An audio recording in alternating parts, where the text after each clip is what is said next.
in 2014 for using fluorescent molecules to bypass the inherent resolution limit in the optical microscopy.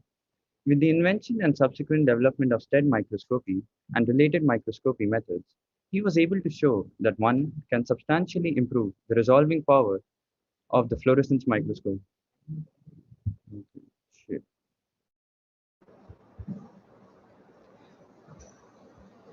He is currently a director at the Max Planck Institute for Biophysical Chemistry. We extend a warm greeting, sir. Thank you very much. So it's a pleasure to speak to you today. I'm going to share my screen now, and just tell me if you see it. Yes, sir. Your screen is visible. Okay, very good. So it's a pleasure to give this lecture today. So it's going to be basically about the science that I've been doing, but I'm going to show that that's strongly interlinked with my personal trajectory in life, and hopefully you will be able to learn something from how I try to do science over the years, and I will finally come up with some general conclusions on how science could be done, should be done, and what we can learn from my personal experience. Now, the subject of my science is strongly related to a very, very important methodology, which is microscopy. You certainly know that microscopy was very instrumental to understanding the world, both the living world and the non-living world. And the invention of the light microscope in the 17th, 18th century has revolutionized our understanding of the living world. For example, it became clear that every living being consists of cells as their basic units of structure and function. And of course, bacteria were discovered with the light microscope. But I'm sure you will remember your school days when you learned that the resolution of a light microscope is fundamentally limited by the wavelengths of light to about, say, 200 nanometers. If you want to see structures that are smaller than that, so objects or so features that are closer than 200 nanometers in distance, then you cannot really tell them apart. And this is why electron microscopy was invented in the mid-20th century. And electron microscopy, because it didn't use light as a means to transport information, but electrons achieved a much higher spatial resolution because you can get a much smaller wavelengths with electrons. And you can focus the electron beams much sharper than you can focus the light microscope. And electron microscopy, as a result of its much higher spatial resolution, opened an entirely new world, again, because it allowed one to see viruses, small molecules. As a matter of fact, you can attain a spatial resolution that is at submolecular, even atomic scales under certain conditions. And therefore, the question came up, why is it interesting to work on the light microscope as I did now that the electron microscope is around? And the answer is very simple. With an electron microscope, you can see only that material, that cells, for example. If you want to see living cells, you have to do light microscopy, because light is able to penetrate into a living cells with minimal harm and with minimal perturbation. And therefore, if you want to see, say, how proteins interact with each other and how they are distributed, then there is the only option is light microscopy, fluorescence microscopy to be precise. Fluorescence microscopy uses fluorescent molecules that are attached to the molecules of interest, proteins of interest, and then you don't see the protein per se, of course, but you see the fluorescent molecule emitting light, and then you know exactly where the protein is because you know where the fluorescence is, and so you can get the fluorescent molecule as a proxy for the location of the protein of interest. And so light microscopy remained very important despite the fact that the electron microscope was invented, and especially the distribution of proteins became, so to speak, the prerogative of light microscopy to a large extent, because of the fact that you can label proteins very specifically with fluorophores, then you can see a certain species of proteins with very, very high specificity. And therefore, it was clear that if one managed to overcome this barrier, this wavelength barrier or diffraction barrier, as it is called in light microscopy, then this would have a tremendous impact in the life sciences.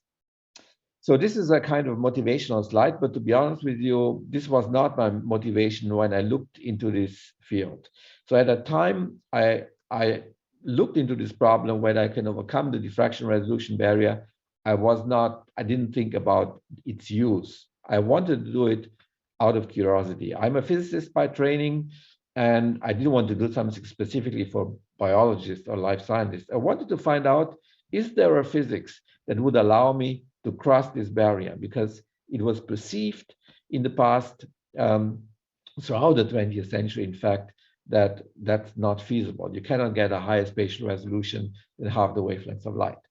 And this slide shows you why physicists thought that this wouldn't be possible. It's very simple. A microscope usually consists of several parts, but the most important part is the lens, as you can see here. And the role of the lens is to focus light down to a point. So this is the sample, and nowadays light comes out of a laser, not out of a lamp. And you have here a mirror that reflects the light, and then the role of the lens is to focus light down to a point. Now let's assume this is a sample, and these black dots here are molecules. And if the lens could focus the light down to a point, literally to the size of a molecule, then you could address individual molecules. You can just focus the light on this molecule and on the next, and the next. And then you could separate individual molecules because you could shine the light specifically on each molecule. But that's not possible. Why? Because light propagates as a wave. And because light propagates as a wave, you will get a blob of light that has a finite extent. And this is what you learn in school. You learn that diffraction of light prevents us from making spots of light that are smaller than the spot that I'm showing here as a sketch. And this minimal size is at least 200 nanometers in this direction in the focal plane, and about say a micrometer along the optic axis. And this is why it's not possible to focus light just on a single molecule, simply because of diffraction. You will always focus the light on many molecules if they are closer than the distance of 200 nanometers in the focal plane and say a micrometer along the optic axis. And this is why many molecules will emit light at the same time. Now, given that these are fluorescent molecules, they will all start to glow. They will all backscatter light at the same time. And if you collected this light, of course, with the same lens, the fluorescent light would go back. It would pass this so-called dichroic mirror. And then the same thing would happen. It's light after all, the fluorescent light. It will also be diffracted here in the detector plane. And not only that, each of the molecules will produce a blob of light that is diffracted like that. And then, of course, all these blobs will overlap here in the detector space, and then the signal of these many molecules will be confused over here because these blobs overlap. And so no matter what detector we placed here, could be any, say, photomultiplier tube for that matter, or the eye, or say a modern camera like a CCD or a CMOS camera, no detector will be able to tell the signal from these molecules apart because they emit light basically at the same time. And this is why people thought that there is no way to resolve this problem. There's no way to get around this, and there will never ever be a microscope, a light microscope, that will be able to tell molecules apart that are, say, within this range of about 200 nanometers. Now, the person who realized that wavelengths and wave nature of light poses fundamental limits was this man, Ernst Abbe, who lived at the end of the 19th century. And he formulated this problem in an equation that is named after him. It's basically saying, in order to be separable in a light microscope, two features of the same kind have to be further away than the wavelengths. Lambda divided by this number is the so-called numerical aperture of the objective lens, but forget about it. It's just a number like 2 or 3. It doesn't get higher than that. And then D is about 200 nanometers because the wavelength of light is of the order of about 500 nanometers or so, yeah. And then this is actually where this number comes from. Now, this equation, Abbe's equation, you find basically in any textbooks of physics or optics, of course, but also in biology textbooks because of the enormous importance of light microscopy to biology. And you will also find it in on a memorial that was erected in honor of Ernst Abbe in a town, in a university town in Germany. It's called Jena, where he lived and worked. And here, this equation is written in stone. And this is what everyone believed throughout the 20th century, that this equation is written in stone and there's no way to separate features, fluorescent molecules, if you will, that are closer than this distance d, given by the wavelength divided by this number, and that d will never be smaller than 200 nanometers. So anything that is closer than that will cannot be taken apart in the image. It will appear as a single blur. Now, not only scientists believed that, it also was a fact. So even in the late 80s, when I was a student and did microscopy, this was the highest resolution that one could get. It's a so-called confocal microscopy recording. This was the gold standard in the 20th century, and you see these are filaments from in a molecule from in a cell, and they are clearly blurred. Now, the invention and the development of STED microscopy that I'm responsible for showed that this is not true. You can overcome the diffraction barrier, you can overcome this resolution barrier, and there is indeed physics, so to speak, in this world that would allow you to get sharper pictures, contrary to what people believed. Because until this concept was laid out and developed, people thought this is totally impossible. And so this completely changed our perception of what a light microscope can do, and clearly it changed our perception of what is physically possible, and not only physically possible in its actual sense, but also feasible and applicable. And this change of the situation has also changed my life. And one of the consequences it had was that I had the honor of meeting Scandinavian kings. The first that I had the pleasure to meet was King Harald V of Norway. So receiving a big honor, which is a so-called Kavli Prize for nanoscience, which is a prize that is given similarly to the Nobel Prize. And a couple of weeks later, to my surprise, I had the honor of receiving even the Nobel Prize. So here, this is King Gustav of Sweden. Again, this comes with a nice scroll and a medal. And then, of course, this is followed by this fantastic banquet. Unfortunately, this year and last year it couldn't take place due to the pandemic. But this is a really, really memorable event that comes with very good food, I must say, and with very nice company.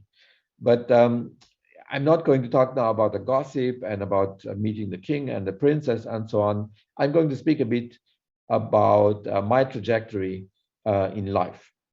Now, I was born, actually, this is a map of Europe, as many of you will recognize. Although I'm German ethnic, I was not born in Germany. I was actually born in a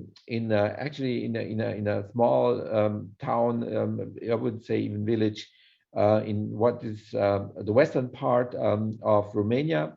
At that time, it was still so 1962 Iron Curtain, and I realized at that time that because it was not a free world, I should say, that growing up there and spending your life there may not give you the opportunities one would have in a liberal democracy, for example, in the West.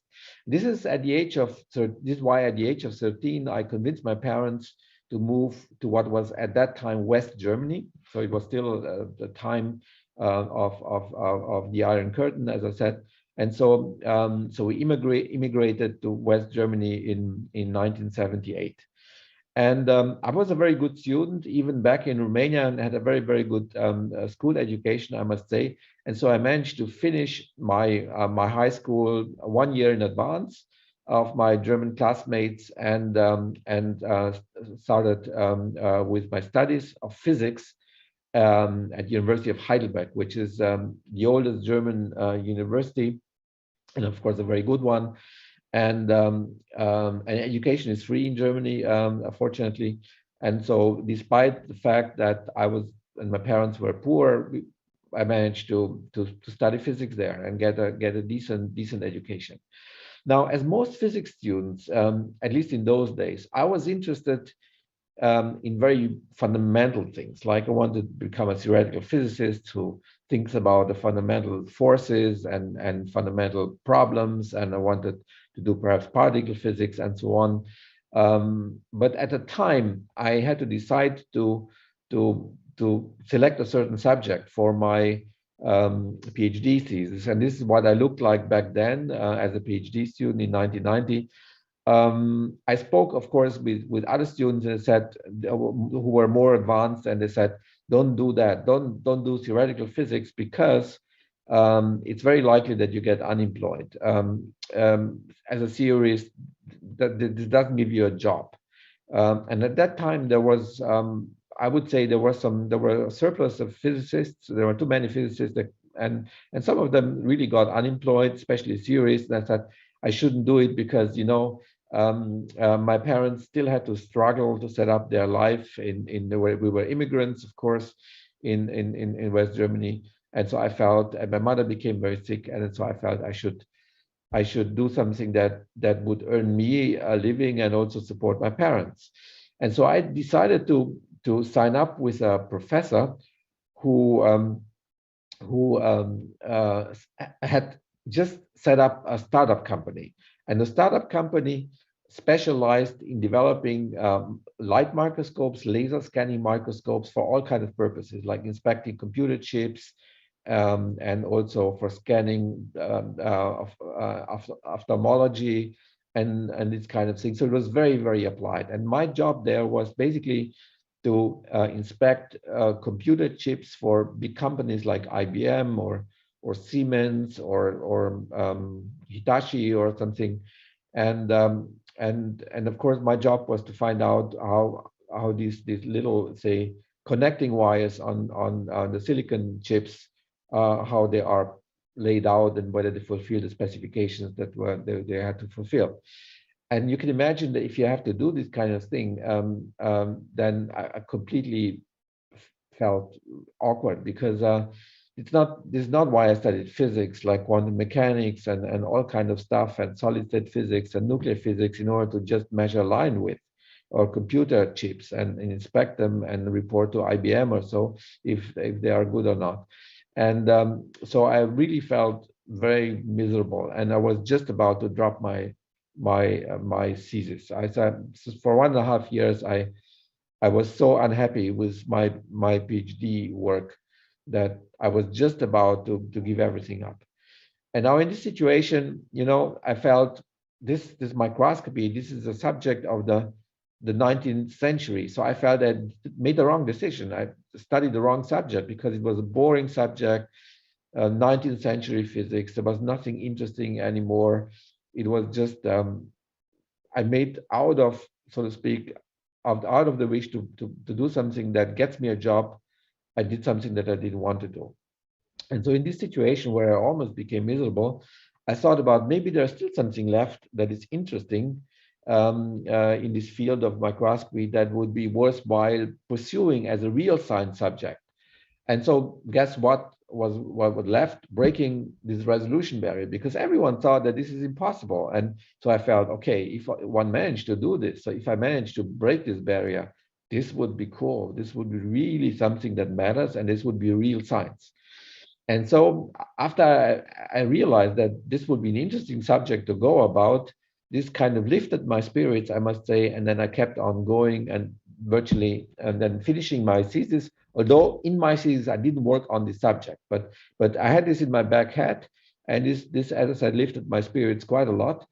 And at some point, I became convinced that there would be one way. There will be one way to overcome the diffraction barrier, because my argument was so much physics happened actually in the 20th century, and this was in 1990, so to speak, or 90, 89, 88, I felt, okay, this diffraction resolution barrier was found in 1873 or something of that order.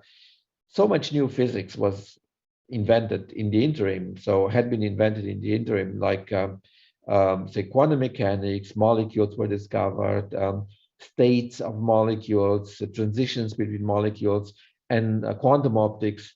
And so there must be something, say a newly discovered physics, a physics that was discovered in the 20th century that could in the end be used in order to overcome this diffraction barrier. Physicists didn't just look at it because they perceived microscopy as a finished subject that was not worthwhile looking into. And so I indeed was the first one who really looked systematically at how to overcome the diffraction resolution barrier in a microscope that uses just focused light, just light that is plainly focused, normal lenses, but still gets beyond the diffraction barrier.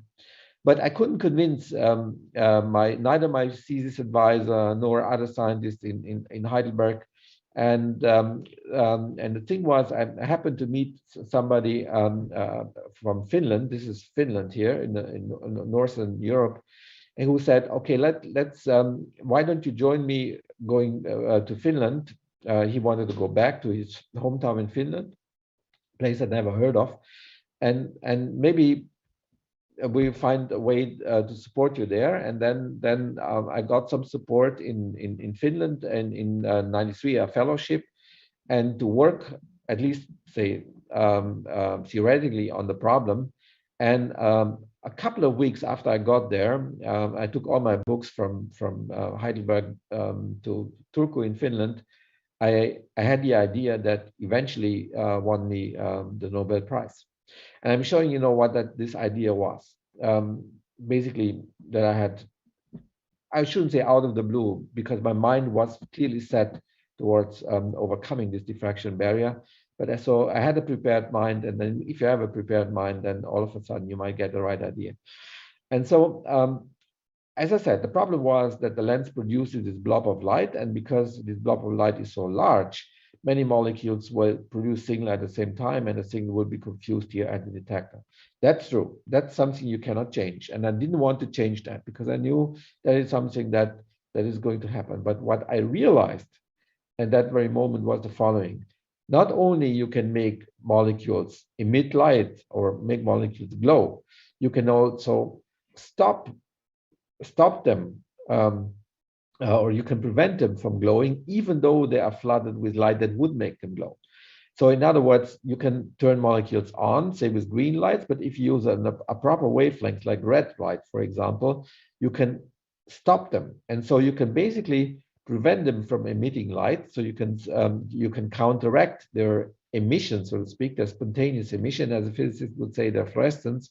And then, of course, those would get black. And if you use a pattern of light that has a hole in the center, you can stop them here. You can make this pattern, so to speak, such that there is a hole, and then you can stop those molecules that emit light and only say this one, for example, is left, or this feature is left. And then, of course, the whole system behaves as though you would have directed the green light only to this tiny part, as though you would have focused the light only to a small region, which you haven't, of course, but in essence, it's the same thing. And then this confusion here is gone, simply because there's only this molecule emitting, and then you get signal only from this molecule. And now you can address, for example, this single molecule or feature, go on to the next, you go on to the next, and so on, and then you can separate them and you can get sharper pictures. So this idea was called STED microscope, because that stands for the phenomenon with which I turn the molecules off. It's called stimulated emission. I published it together with an intern in 1994 as a theoretical proposal. I was young, I was 30 or so, 31, and I thought that, okay, if you have such a great idea, then the world will applaud and say, great, now there's a young scientist that has a great idea, we should give him the support to do this and prove that this is, and develop this concept. But this was not the case. And this is was very big disappointment at that time. And in retrospect, it might sound surprising. There was no one who really believed in this. And so I tried to apply for jobs. I tried to get support, grant applications. It didn't really work out. And so for about 3-4 years, I was traveling around the world and trying to get support for this idea. I was just about to drop out of science several times, but thanks God, in '96, directors at the institute where I am now actually became aware of what I was doing at Max Planck Institute for Biophysical Chemistry in Göttingen. And they said, okay, we're not sure whether you will succeed, but at least we let you try. We give you some support to try it out, to see if it works. And so this is why I went to the Max Planck Institute here in Göttingen, and then set up an experiment, because before that I couldn't really set up an experiment. And guess what? It worked. And so this is before, and this is after, and now it turned out that it really works. So these are so-called nuclear pore complexes, certain proteins in a cell that form little holes. And these, of course, are relatively old data, but they are found in biology textbooks for high school students in the German-speaking world, so in Germany, in Switzerland, and Austria. So this is basically textbook pictures that I'm showing you now. And you see the resolution that is now attained with this method called STAT is now roughly by a factor of 10 better than what is standard. I still like making this comparison, although, of course, as I said, it's textbook knowledge. Now, then it was clear that the diffraction barrier can be overcome, and so on. So as I said, initially I was the only one who worked on it. There were a couple of people who kind of looked into this subject, but initially a couple of years for this focusing case, yeah, everyone thought that this would not work out. Then the idea eventually of course, I gave talks everywhere, and so went to the US, and Eric Betzig actually joined the field of, say, far field fluorescence microscopy. He joined it in about 2005, 2006, say, after having read my work. So he found another way of doing it, this overcoming the diffraction barrier, in a related manner,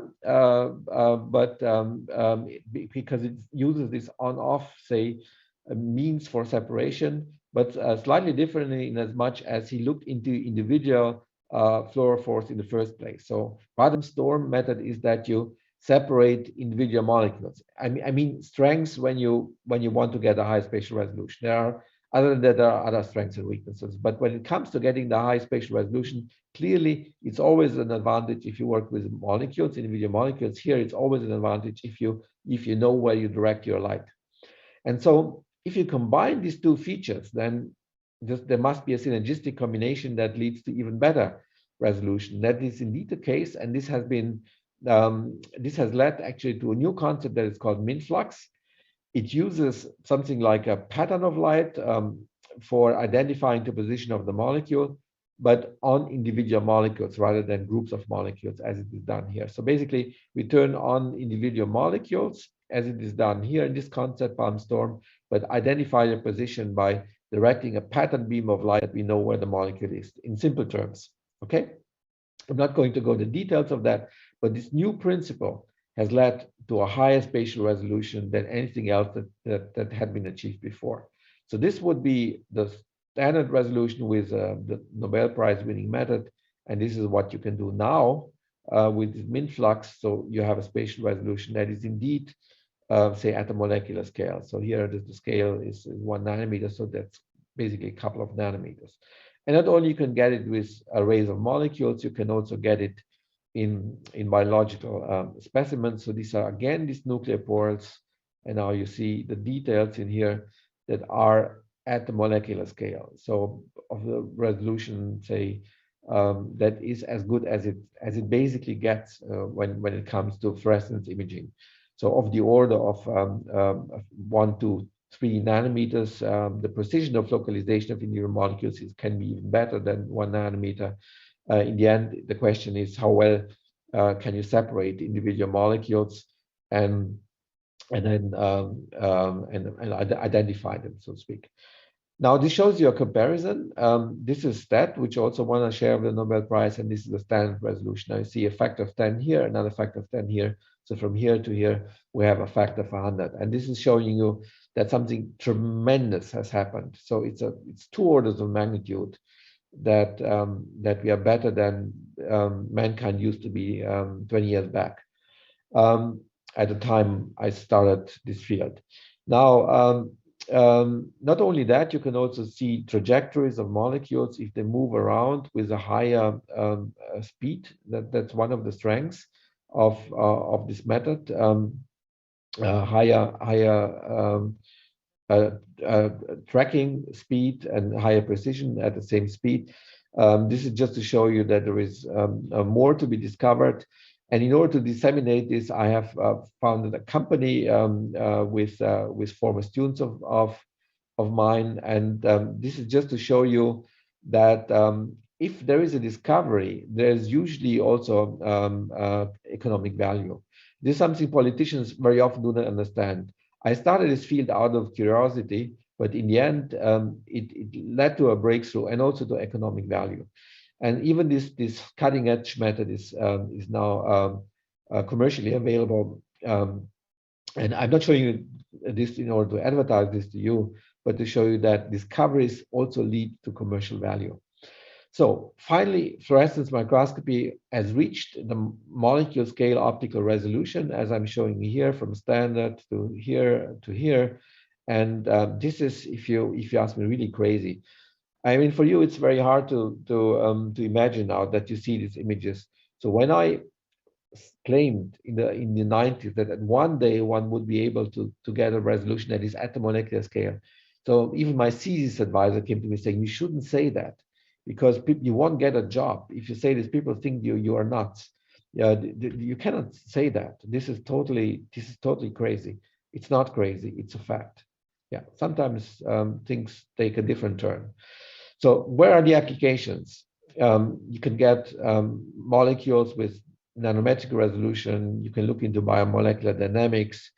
I think there will also be high impact in pathology, drug discovery. If there's such a big change, of course, in the capability, then there will always be impact. Now, to come to the end, the lessons that I learned is consensus does not always equate reality. So if there's a consensus in the field about something, it doesn't mean it's true. So you shouldn't confuse consensus with reality. And if 10 experts are saying this is what they believe, doesn't mean this is true because 10 experts are saying it, 100 experts are saying it. There could be still one person who is right and the 99 others are wrong. So challenging consensus, if you do that, this is not always welcome. You shouldn't believe, if you're at the beginning of your career, that if you have a crazy idea that or a very good idea that may eventually win a Nobel Prize, that at the time you come forward with this idea, people will clap. They won't. Very unlikely. In some cases they will, but you shouldn't be surprised if they don't. And finally, curiosity can lead to breakthroughs, and in the end also to economic value. This is something that politicians should understand, because they think that they have to work on economic value first, and usually for big changes it doesn't work that way. And finally, this is my advice to you: aim high and stay grounded. Thank you very much. Thank you, sir. It was really inspiring and insightful to know about your journey and how you have worked upon developing the STED microscopy and where you are currently. So we have a couple of Q&A questions we received from our audiences. If I have your permission, I would like to ask them. Sure, go ahead. So the first one is you have worked on discovering light microscopes, and you eventually went on to invent the fluorescent light microscope. So do you think that the current limits on the maximum possible resolution in the microscopes are the best that we can ever achieve?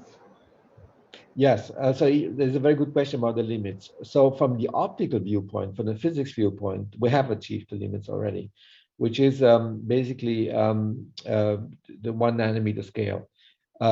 From from the application perspective, so to speak, from the perspective of a life scientist or a biologist who want to see the location of a certain proteins, there are unfortunately new limits which are given by the size of the label.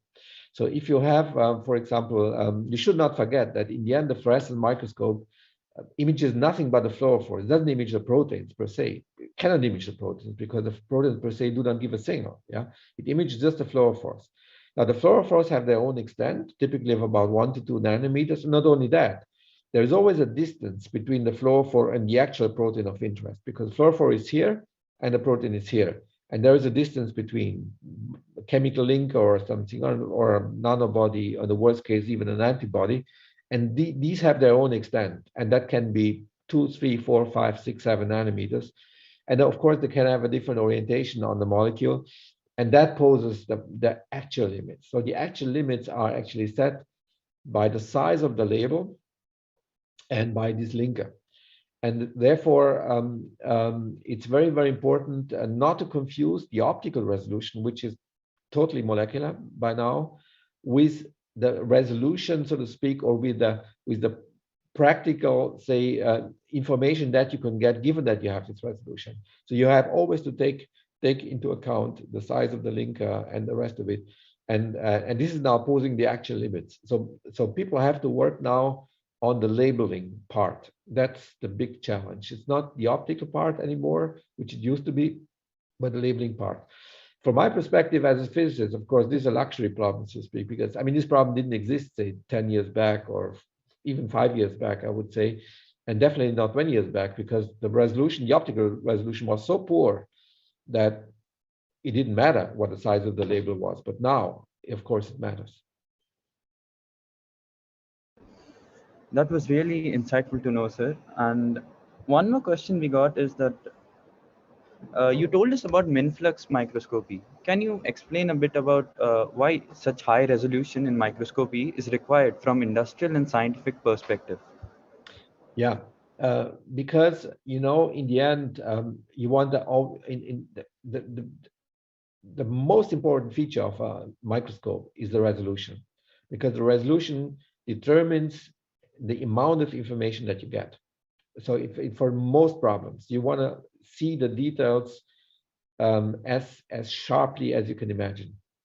And so if the resolution is not good enough, then you will always have limit. There will always be missing information if the resolution is not good enough. And this is why I always believed in having a higher spatial resolution, because in the end, you will see new things by definition.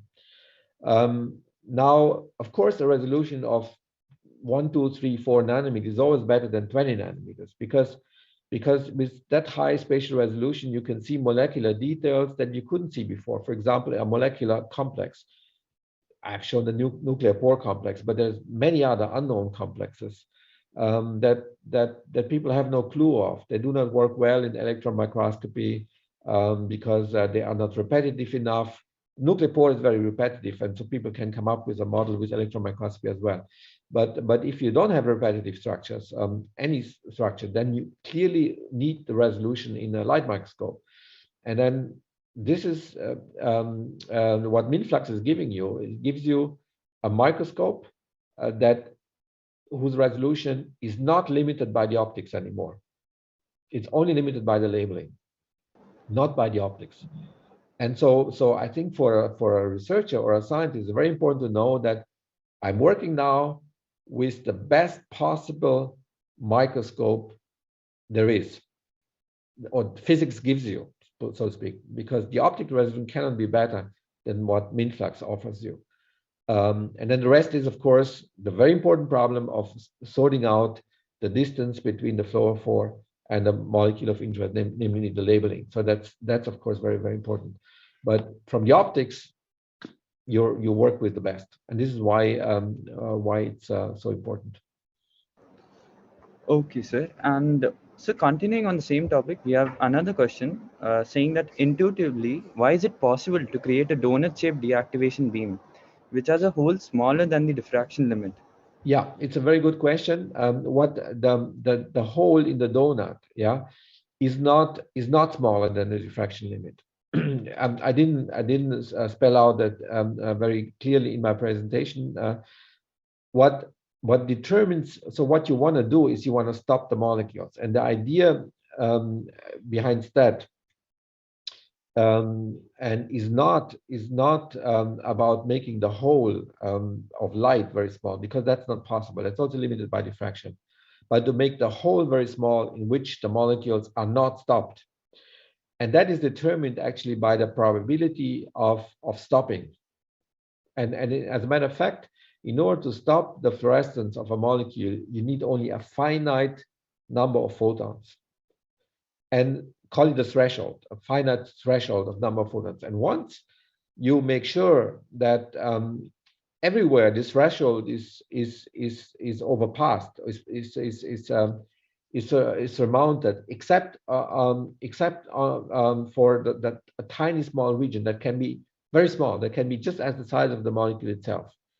So basically, you have a zero intensity where the molecule that you want to see is, and then right next to it, you have an intensity that's beyond the threshold that stops molecules from emitting. And then you have confined that region basically to the size of a molecule. So the key idea indeed is not to use a donut per se, but to play on and off. So you keep on only one molecule in the center of the donut, but if you're right next to it with the molecule will go off. So the on-off is actually the key. Okay, sir, understood. And so since you're joining us from Max Planck Institute, I hope you're in your office. So could you give us some insights into the cutting edge research going on there and any significant advancements in the field you're working on currently? Yeah, I mean, right now our pet subject is indeed Minflux, and there is another concept that is related to Minflux. We've just published that in Nature Photonics. It's called MinStat. That is, you can use a stat arrangement very much the same way as the Minflux arrangement, and it has a number of key advantages over Minflux, in fact, at least for a number of applications. And so we also developed that. And so this is a lot of fun because we are now really at the very, very, very, say, maximum of resolution that is attainable. And that's something we are very keen to develop and complete more or less. And in the end, you can also work on making it faster and making it, say, more effective or whatever.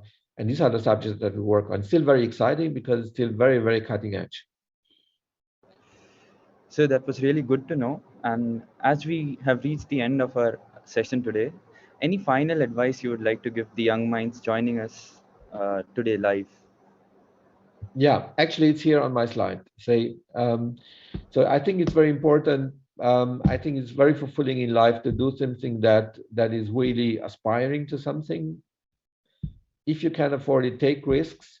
As I said, I started out my PhD thesis out of the notion that I shouldn't take risks. But if you don't take risks, that might be one of the highest risks that you can take, because I made, so to speak, a decision that made me feel bad and miserable. I would have almost dropped out, yeah, of my thesis. I would not be here anymore.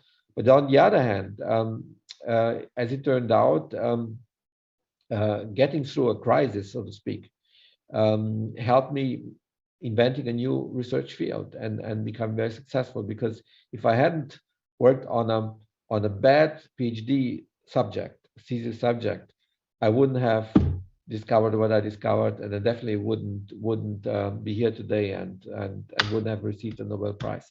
So you never know. Even a bad subject can lead to something very, very important.